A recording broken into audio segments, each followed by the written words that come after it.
자기를 속이다 라는 제목으로 함께 말씀을 나누겠습니다. 자, 우리 성경 한 구절만 함께 읽어보겠는데요. 자막으로 나올 거예요. 요한복음 3장 36절. 없나요? 자, 그럼 우리 다 찾아볼까요? 요한복음 3장 36절. 네, 나왔습니다. 네, 안 나오는 것보다 뒤늦게 나오는 게 성경적입니다.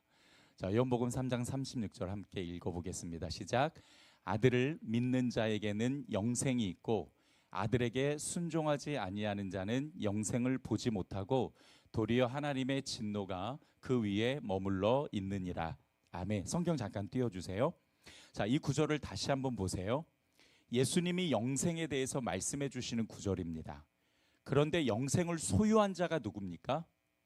영생을 소유한 자는 아들을 어떻게 하는 자? 그렇지요. 아들을 믿는 자입니다. 자, 그러면 반대로 영생이 없는 사람은 어떤 사람이겠습니까?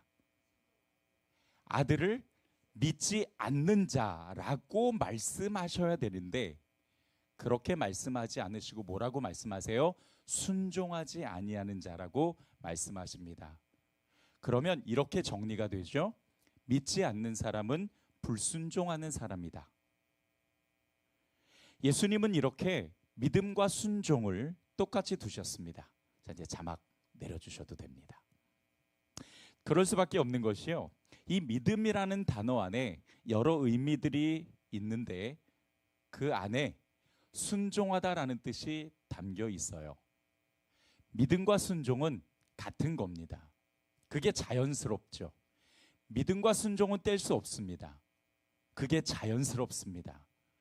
믿음은 순종으로 증명하는 거고 순종으로 증명한 믿음이 영생 얻는 믿음이다. 성경은 우리에게 그렇게 증명해 주시고 있는 겁니다. 대단히 중요한 말씀이기 때문에 이 진리를 우리가 좀 더 깊고 진지하게 묵상해 봤으면 좋겠습니다. 왜냐하면 지금 이 세대는 자신을 속이면서 신앙생활하는 세대입니다. 무슨 뜻이냐면 말씀을 듣고 깨달음이 있어요. 문제는 듣는 것과 깨달은 것으로 포만감과 만족감을 느끼면서 거기서 멈춘다는 겁니다. 그러니까 순종하지 않았는데 깨달음의 포만감으로 내가 순종한 것 같은 착각을 불러 일으킨다는 거예요. 오늘 성경은 그거를 뭐라고 이야기하냐면 자기를 속이는 자라고 이야기를 합니다. 자, 오늘 본문 23절과 24절을 다시 한번 볼게요. 누구든지 말씀을 듣고 행하지 아니하면 그는 거울로 자기의 생긴 얼굴을 보는 사람과 같아서 제 자신을 보고 가서 그 모습이 어떠했는지를 곧 잊어버리거니와 라고 말씀하세요. 말씀을 듣고 행하지 않는 사람은 마치 거울을 보고 잊어버리는 사람과 같다 라고 말씀하시는데 여러분 잘 아시겠지만 이때 당시의 거울은 지금처럼 명확하게 그러니까 유리 뒤에다가 이거 뭐예요? 아니죠. 뭐죠? 그죠? 수은을 딱 바르는 거울이 아니라 그때는 청동 거울이었습니다. 그러니까 이렇게 봐도요 잘 안 보여요. 그러니까 희미하게 자기의 모습이 보이지만 지금처럼 명확하게 보이지는 않습니다. 그러다 보니까 거울을 봐도 자기가 어떤 모습을 하고 있는지 명확하지 않으니 금방 잊어버리지요. 말씀을 듣고 행하지 않으면 자기를 잊어버리는 사람이래요. 자기를 잊어버린다라는 것은 무슨 뜻이냐면 여러분 말씀은 우리에게 왜 주셨는지에 대한 근본적 질문이 필요해요. 말씀을 왜 주셨습니까? 이 말씀은 우리를 고치기 위해서 주셨습니다. 그런데 잘 안 보이면 어떻게 고치겠냐는 거예요. 이 말씀을 통해 나를 보고 내가 잘못된 모습을 고쳐야 되는데 이게 잘 안 보이니까 내가 뭘 고쳐야 되는지를 몰라요. 그러다 보니까 그냥 마치 요 정도면은 참 멋있어. 요 정도면 괜찮아. 그리고 그냥 넘어가는 거죠. 그거는 하나도 안 멋있는데 멋있는 척 자기를 속이는 겁니다. 여러분 집에 거울이 참 많죠. 근데 다 거울이 다르게 보여요. 희한해요.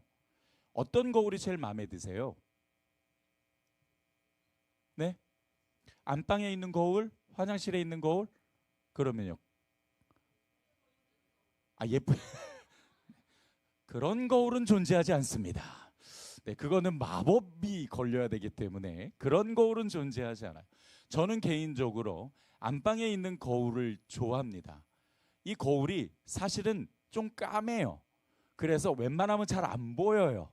그래서 딱 보고 있으면 엄청 멋있게 보입니다. 그래서 저는 저 자신을 속여요. 오늘 좀 괜찮네? 그리고 나갑니다. 그리고 제가 괜찮은 것처럼 자신감 있게 나가다가 교회 와서 교회 화장실에 있는 거울을 보고 깜짝 놀래요. 이거 아닌데? 이거 뭐 잘못됐는데? 그리고 나서 자꾸 고칩니다.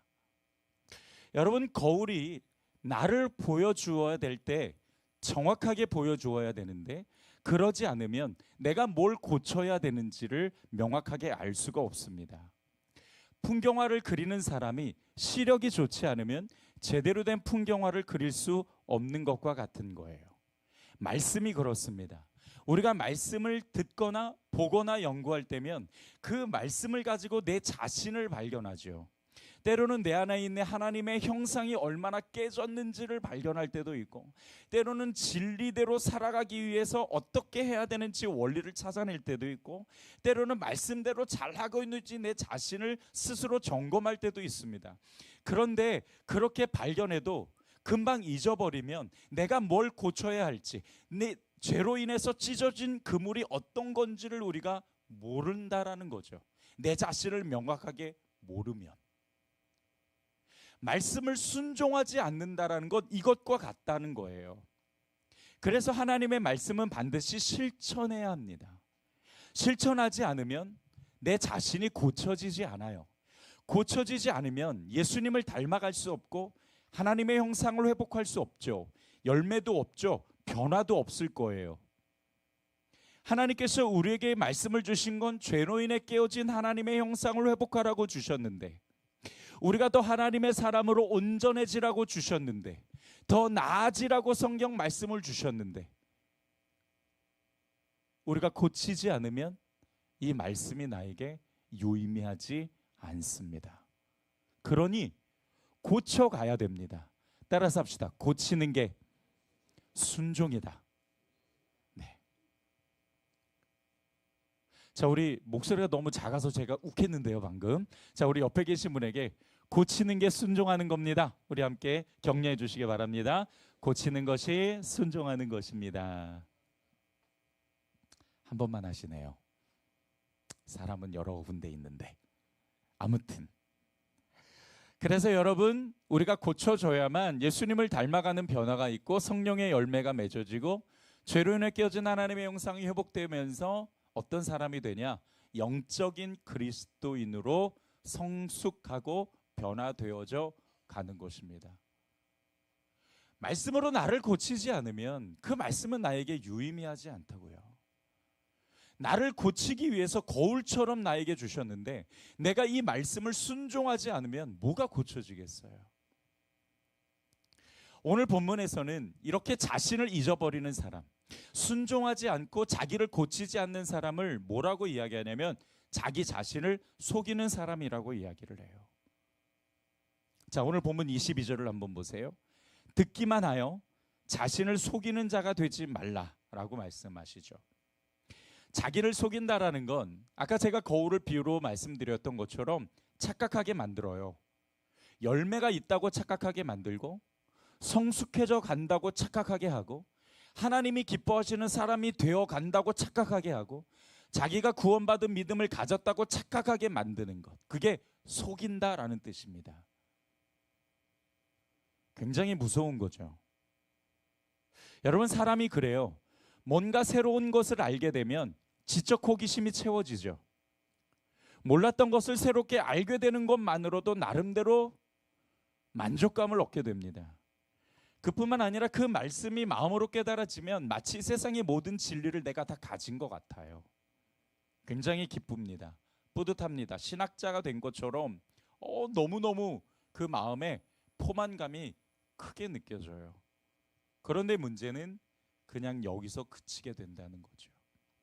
그 만족감과 포만감에 빠져서 순종이 연결되지 않으면 마치 내가 순종한 것처럼, 마치 내가 성령의 열매가 있는 것처럼, 마치 내가 하나님의 형상을 굉장히 많이 가지고 있는 것처럼 스스로 착각하게 만든다는 것. 이것이 자기를 속이는 겁니다. 저는 신천지만큼 무섭다라는 생각을 가졌어요.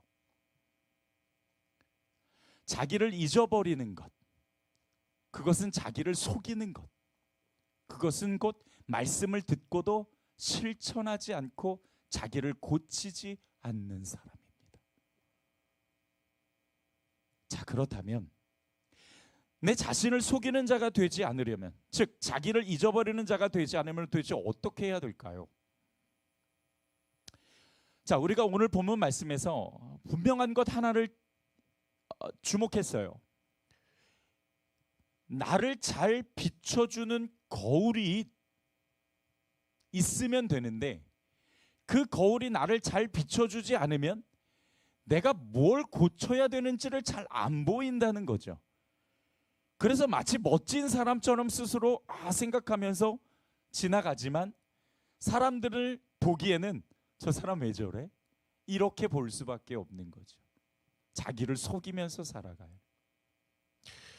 결국 오늘 본문 말씀에서 정확하게 우리에게 집어주는 메시지는, 그러니까 일단은 하나님의 말씀이 명확하게 나를 비춰야 한다라는 것입니다. 그래서 오늘 본문 말씀에서 우리에게 주시는 솔루션은 뭐냐면 실천하는 거죠. 말씀대로 살아가는 것, 그것인데 그렇게 실천하고 말씀대로 살아가려면 우리가 먼저 해야 될 것이 있습니다. 첫 번째로 따라서 합시다. 말씀을 자세히 관찰해야 한다. 여러분, 말씀은 나를 비추는 거울입니다. 그러니까 이 말씀을 우리가 자세히 들여다봐야 그 말씀에서 나를 찾아갈 수가 있어요. 오늘 본문 25절을 한번 볼게요. 자유롭게 하는 온전한 율법을 들여다보고 있는 자는 듣고 잊어버리는 자가 아니요. 여기 나와요. 듣고 잊어버리는 자가 아니래요. 어떤 사람이?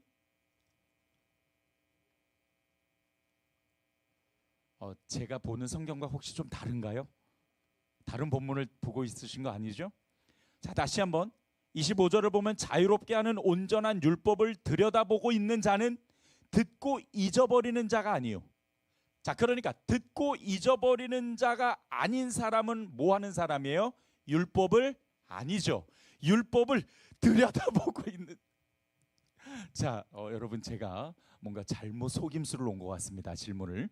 자, 온전한 율법을 들여다보고 있는 자는 듣고 잊어버리는 자가 아니래요. 그러니까 거꾸로 가면 듣고 잊어버리는 자가 아닌 사람은 어떤 사람이냐? 율법을 어떻게 해요? 들여다보라는 거예요. 율법을 들여다봐야 내가 스스로 속이는 자가 되지 않는다. 이것이 오늘 우리에게 주시는 첫 번째 메시지예요. 자, 그러면 율법을 들여다본다라는 게 뭘까요? 들여다본다라는 이 단어가 중요한 키워드가 되겠죠. 들여다본다라는 이 단어를요, 원문에서 제가 찾아보니까 이런 뜻을 갖고 있네요. 호기심을 가지고 조사하다. 따라서 합시다. 조사하다. 네, 조사하는데 조사가 뭐냐면 연구하다라는 거예요. 연구하는데 그냥 연구하지 않아요. 뭘 갖고? 호기심을 갖고. 이 호기심을 갖는다는 것이 뭐냐면 왜 하나님이 이렇게 말씀하셨어? 야, 이거 희한하네. 야, 이거 궁금하네. 야, 이거 이상하네. 그런 지적 호기심을 가지고 질문을 던지며 연구하라는 거예요. 그 다음에 두 번째 뜻이 있는데 주의 깊게 들여다보다. 깊게 들여다보다. 그러니까 이 두 단어는 그냥 무심코 읽어 지나가는 것이 아니라 뭔가 내가 알기 위해서, 발견하기 위해서 깊이 자세히 조사하고 연구하는 적극적인 태도, 그것이 바로 하나님의 말씀을 관찰한다라는 뜻입니다. 그래서 여러분, 제가 설교할 때 늘 강조하는 것은 100번 읽는 것으로 만족하지 마라. 한 구절을 읽더라도 그 구절이 무엇을 의미하는지를 묵상하라고 여러분께 늘 주문을 드리죠. 그냥 스치듯 읽는 성경은 하나님의 뜻을 발견하기가 어렵습니다. 그래서 여러분이 양육을 받으시면 그 양육을 통해서 한 가지 수사학을 배우는데 귀납법적인 방법을 배워요. 이 귀납법이라는 게 뭐냐면 성경을 관찰, 해석, 적용이라는 세 가지의 시각을 가지고 하나님께서 내게 뭐라고 말씀하시는지를 조사하고 주의 깊게 들여다보는 것을 이야기합니다.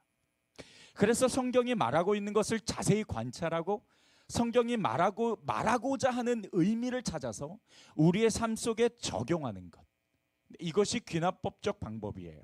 이 귀납법으로 하나님의 말씀을 우리가 들여다보는 겁니다.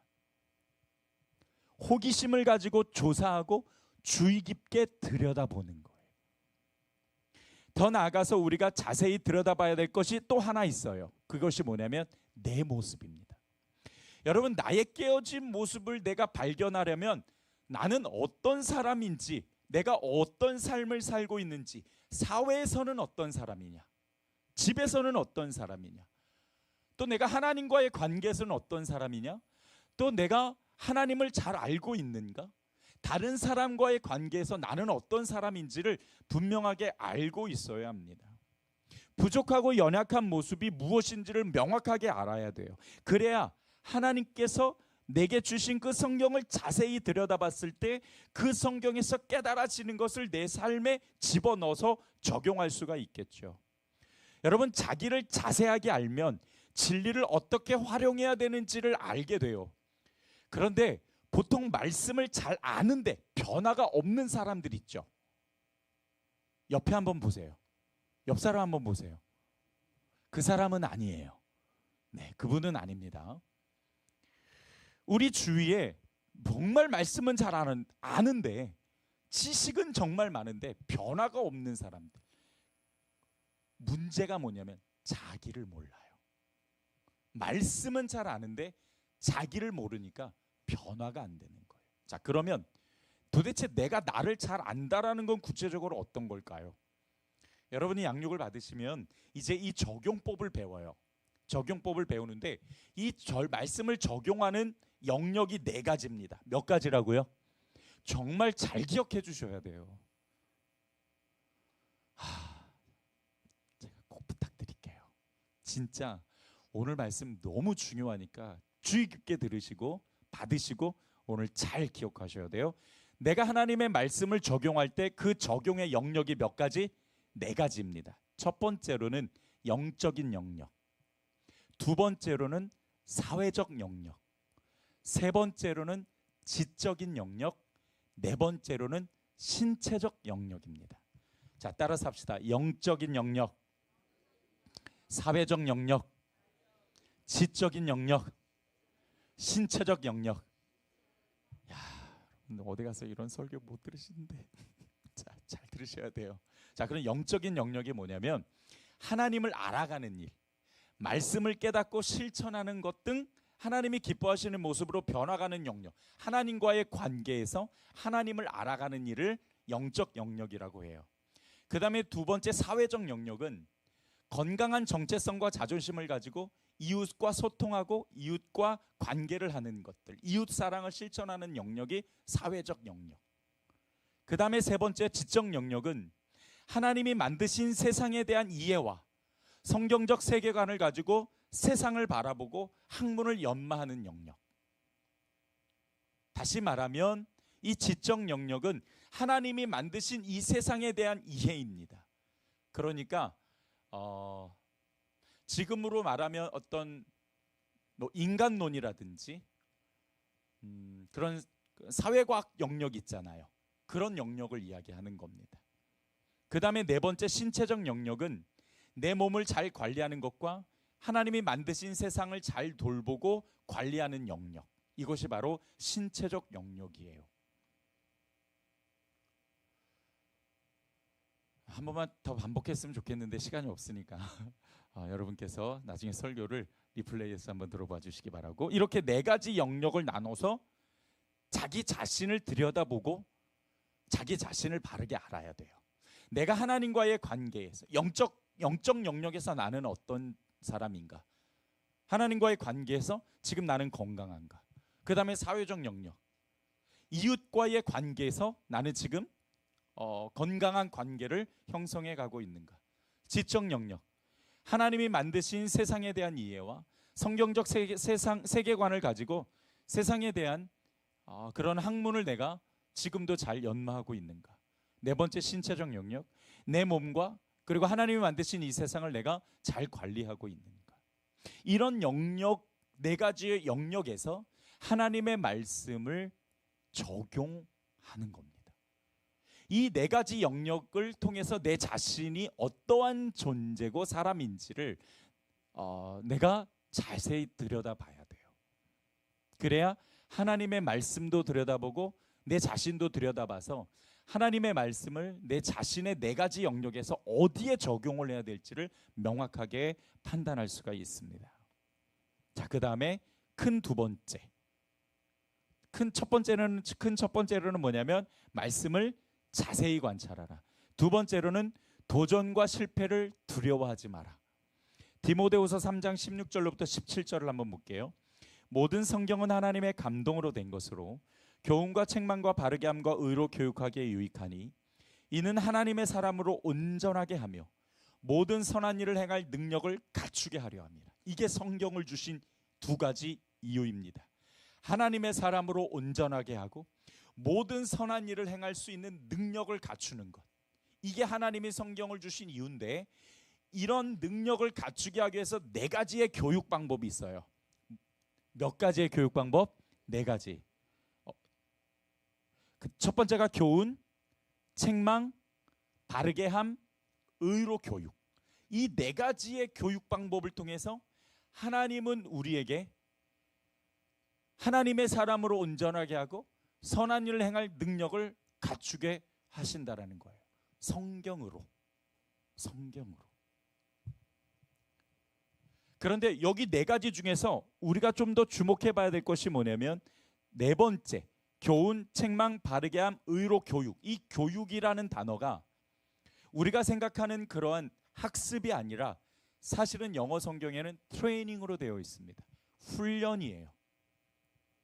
여러분, 훈련은 실패를 반복하더라도 계속 도전해서 조금씩 실패를 줄여가는 연습이 훈련이죠. 말씀에 순종하는 것도 훈련이 필요하다는 거예요. 한두 번 해보고서 역시 나는 안 돼, 이렇게 포기하지 마시라는 거예요. 성경 한 두어 번 들여다보고 왔다, 이 진짜 뭔 뜻인지 모르겠네, 덮어, 그렇게 하지 마시라는 거예요. 보고 또 보고 호기심을 가지고 왜? 라고 질문을 던지면서 깊이 있게 들여다보셔야 해요. 그리고 이 기호를 통해서, 그러니까 글자라는 기호를 통해서 하나님께서 담아 놓으신 함의가 무엇인지를 명확하게 알아가셔야 합니다. 이거를 우리가 반복적으로 연습해야 된다라는 거예요. 여러분, 순종은 거저되지 않아요. 저절로 되지 않아요. 생각해 보세요. 내가 말씀을 깨달았다고 해서 몸이 저절로 움직이던가요? 깨달았다라는 것은 내 안에 들어왔다라는 거고 명확한 방향을 설정했다라는 거예요. 그러나 그 방향을 옮기는 거는 내가 해야 되는 거지 누가 해주지 않아요.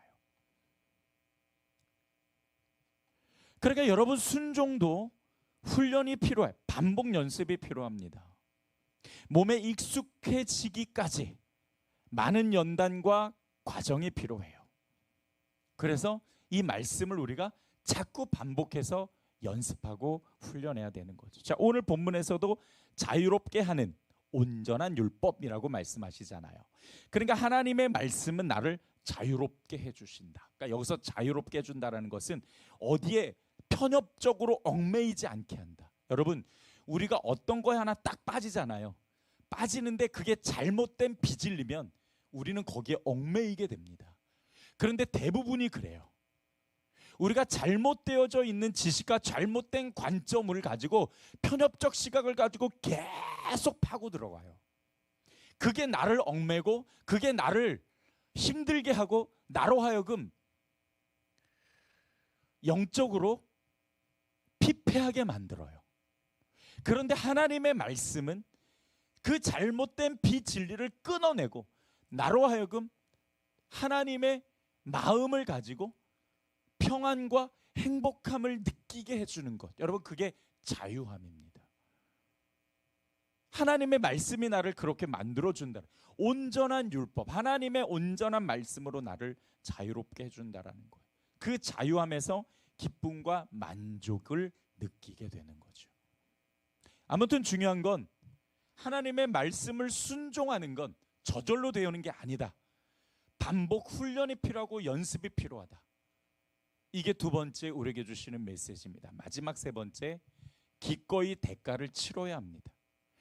말씀에 순종하기 위해서 그냥 거저대는 거는 없어요. 나 자신을 포기해야만 사실 이 순종이 가능합니다. 자기를 부인하고 날마다 자기 십자가를 지는 대가를 우리가 치르지 않으면 예수님을 따르지 못해요. 예수님을 따르지 않으면 우리는 예수님의 제자가 아닐 뿐만 아니라 변화도 하나님의 성품도 하나님의 형상도 회복해 갈 수 없다라는 것이죠. 예수님은 건물을 세울 때에도 계획을 세우고 비용을 계산하라고 말씀하신 것처럼 예수님을 따르는 우리들, 예수님께 순종할 때에 그 대가가 무엇인지를 분명하게 계산할 수 있어야 됩니다. 예수님께 순종하는데 내가 지금 걸림돌 돼 있는 게 뭐지? 지금 내가 그 말씀의 저항값으로 갖고 있는 게 뭐지? 내가 그 말씀을 부담스럽게 느끼는 게 뭐지? 내가 저 말씀을 받아들이는 데 있어서 완강하게 고집 부리고 있는 게 뭐지? 여러분, 우리가 이거를 알아야 한다라는 거예요. 그리고 그거를 끄집어 버려야 됩니다. 근데 그게 쉽냐? 천만에요. 자존심이 엄청 상해요. 그럼에도 하나님의 말씀이 이러하다 하면 네, 맞습니다, 주님. 주님의 말씀이 이러합니다. 그런데 제가 이러한 말씀을 저러함으로 지금 저항하고 있네요. 주님 죄송합니다. 내가 그 말씀 앞에 무릎 꿇도록 애를 쓰겠습니다. 성령님 도와주세요. 이러한 기도와 그런 대가 치름을 우리가 할 수 있어야 한다는 겁니다. 사람은 태어날 때부터 하나님의 형상으로 태어나지만 살아가면서 수많은 죄로 인해 더 많이 깨어지기 시작했죠. 깨어져가는 형상을 다시 회복해가는 건 오히려 점점 더 온전해지고 완성되어 가는 겁니다. 그러니까 여러분, 나를 포기하고 저항값을 내려놓고 말씀 앞에 굴복하는 건 자존심 상하는 일이 아니라 슬픈 일이 아니라 오히려 나를 완성해가는 성숙함을 가져갈 수 있는 일이에요. 이게 얼마나 기쁜 일인지를 여러분께서 말씀을 연구하고 그 말씀에 순종하기 위해서 애를 쓰고 대가를 치르다 보면은 내 스스로가 하나님의 손으로 만들어져 가고 조각되어져 가는 걸 경험해요. 그러면서 자존심 상하고 힘든 게 아니라 오히려 자유함으로 기쁨과 감사를 느끼고 스스로 성숙함으로 많은 이들에게 정말 그리스도인이라는 게 어떤 것인지를 보여줄 수 있는 수준까지 갈 수 있게 되는 거예요. 포기하지 마세요.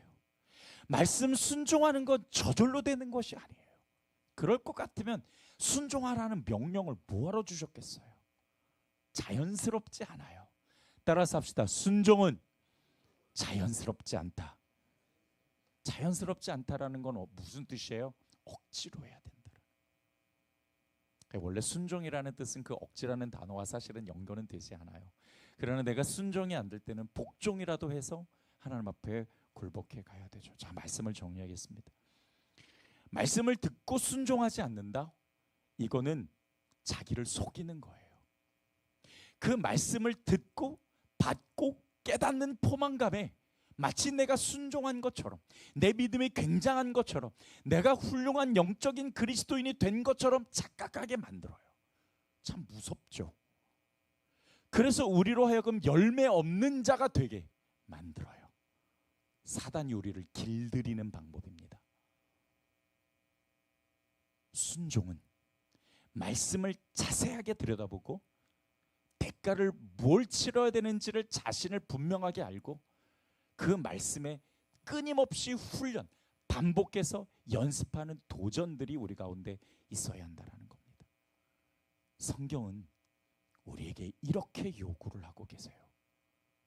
그런데도 많은 성도들이 그저 예배 한 번 드리고 가끔 기도 한 번 하고 어떻게 봉사하는 걸로 내 믿음과 신앙이 완성된다는 잘못된 생각을 가지고 지금도 종교 생활로 포만감을 가지고 있으니 여러분, 하나님 보실 때 얼마나 안타까우실까요? 우리가 말씀을 가지고 해야 될 것은 바로 이것입니다.